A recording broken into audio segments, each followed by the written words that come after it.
Hey guys, thank you so much for stopping by the garden today. I just want to show you the exciting plants I bought yesterday. So we went to Lowe's. I was going to look for some succulents. I found a couple, but I really found this plant that I loved. I walked by it and I had to get it.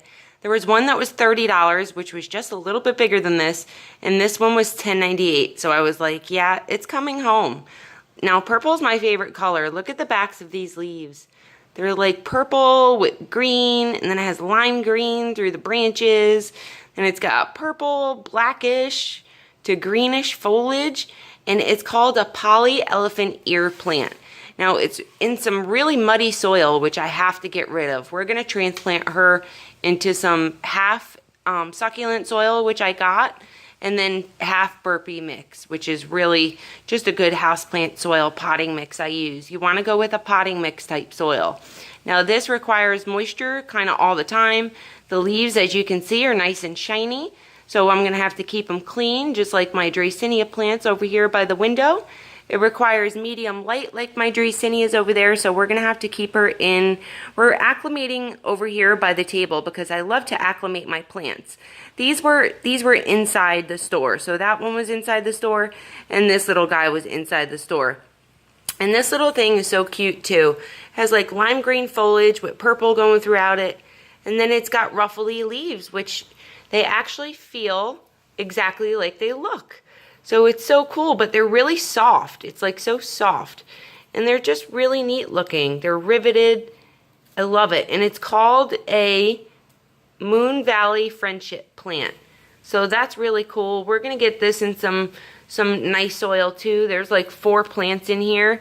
I'm going to leave them all together, but this is just so muddy for me.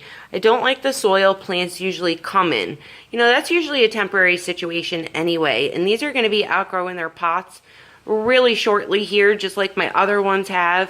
And we're going to transplant her. I'll try to do a video for you on doing that to this one. I've just never taken care of these plants before. These are brand new to me. I do know, basic knowledge on plants. So when you're getting new plants, you always want to look them up on the internet.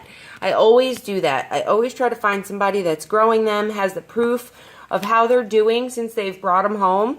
It's so important, you guys, because you don't want to kill your plants. And I don't know anything about them, so I just apply basic plant knowledge. The soil, the water, the sunlight, and the pot size, getting dead foliage off, treating with neem oil. Now, that's the first thing I do when I bring my plants home, and that's why I have dishes underneath the rest of them, the 2 over here, because the first thing I do when I bring my plants home is treat them with neem oil. So I treat that soil, I spray it with some neem, and I know that neem oil is going to kill off any bugs, any fungus, any eggs in there, any kind of bugs hanging out in my soil. It's going to get rid of. I keep them on this table, especially plants that were inside the store. Now these were outside in the succulent section. This is a little, what is it? What are you, buddy? Zanzibar Aloe. I can't remember him for the life of me. I just don't know why. But he's a really cute variegated aloe. He's got spines on him, not like my other regular aloes over there by the window. I'll show you. And then this was a giant noble, what are you, buddy? Giant jewel plant. So I was totally wrong. It's a giant jewel plant, which this reminds me of little dinosaur feet. Tell me it doesn't. That looks like little dinosaur feet to me. I love it, and I had to get him. I couldn't leave him there. He was really wilted and wrinkly. He was lacking water, and I've never had these little guys before, so I wasn't sure if I should have watered him or not, but he's looking so much better and plump now. So I just have to be really careful he's not overwatered. I'm going to change out the soil once it dries out, and I'm going to change out this little one because we have a root growing on the bottom of the pot, and I definitely want to retransplant that one. It's going to need some room, just because we do have a little root growing right there. You can see I pulled off some of that root yesterday. So these I usually keep by the window. So we're going to kind of bring them over by the window here, you guys. This is where I usually keep my little guys. See that direct sun coming in? This is what they need. So this is my eastern facing exposure where I keep all my plants indoors. I brought some outside just because they do better out there and I'm running out of room. But these, you can see I have succulents on. I have my Venus flytraps. I'm growing a marigold indoors. So the highlight plants you want to keep by your windowsill. The closer you get to the windowsill, the more light they're getting and the more chance of burn you can get. So you can get burning on the leaves. But this marigold's been growing in here since it was a little seed. We grew it from seed. And your marigolds won't get that big indoors, but you can see it's flowering, it's healthy, it's doing fine. Highlight plants go towards the front. Okay, so these are highlight, they're Venus flytraps. Those are highlight to medium light. Now, that's medium light, that little dinosaur looking guy. This is like a low light, it says. It says it really likes shade or something. And that's kind of crazy. So this is like my regular aloe.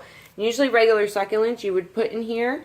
I can put my elephant ears on the back side of the window here and that other plant as well if I had room. But they're going to stay on my table. I figured why not get some nice little table plants.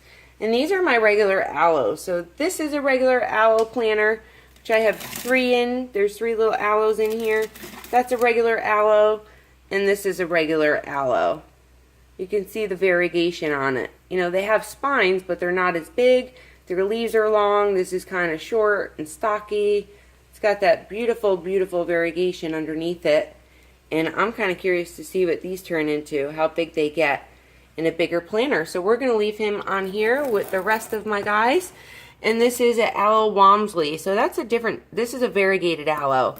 I lost quite a few of these. These are really tough to grow because they really don't require much water at all. But we fixed the root rot on them. They're just kind of wobbly because I knocked my planter over. We're going to have to retransplant these in some nice succulent soil because they're sucking up a little water now and they're getting big. So when my plants are struggling from root rot or something or overwatering, I like to add a lot of perlite. And now that they're nice and big and in a decent size, excuse my allergies, you guys, I'm going to go ahead and transplant them in some nice succulent soil with some less perlite. We're going to fix this little guy, give him his own pot. As you can see, he's kind of falling out of there. We got nice roots, a nice healthy plant. I think I pulled him out of there yesterday. And we have another one on the back side, another baby. So I'm going to give him his own little pot. We're going to transplant that one. And I'll do a video for you guys when we go ahead and do this. Thank you so much for watching, you guys. This is like bright indirect light where I keep some of my other plants. This is my desk that's a mess. But this is an Aphytis. This is just a regular house plant. And you can see how well she does. And this is medium light. You know, this is a medium to low light plant. It gets that really bright indirect light. You can see how bright my window is over here. And, you know, they're all really growing. They're all doing really well. We get nice direct sun for the first 6 hours in the morning. You can see we get really nice direct sun. It's really cloudy out there, so I'm surprised it's even this bright.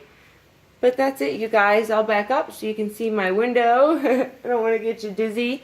And I'll let you go. Thank you so much for watching. I hope this helps you to just take care of your new plants when you bring them home and acclimate them right. Don't put them straight out in direct sun if they're indoors in the store when you buy them because you're going to shock them. You know, if I put these right by the window in that direct sun, they would probably get really shocked from being indoors under fluorescent lights, which is totally fine to grow these guys in too. They do like some direct sun, so they're going to be great right here for in the morning. You can see it's starting to shine in. And I hope you guys enjoyed this video. Get some of your own. Thank you so much for watching, and I'll see you next time out in the garden. Bye-bye.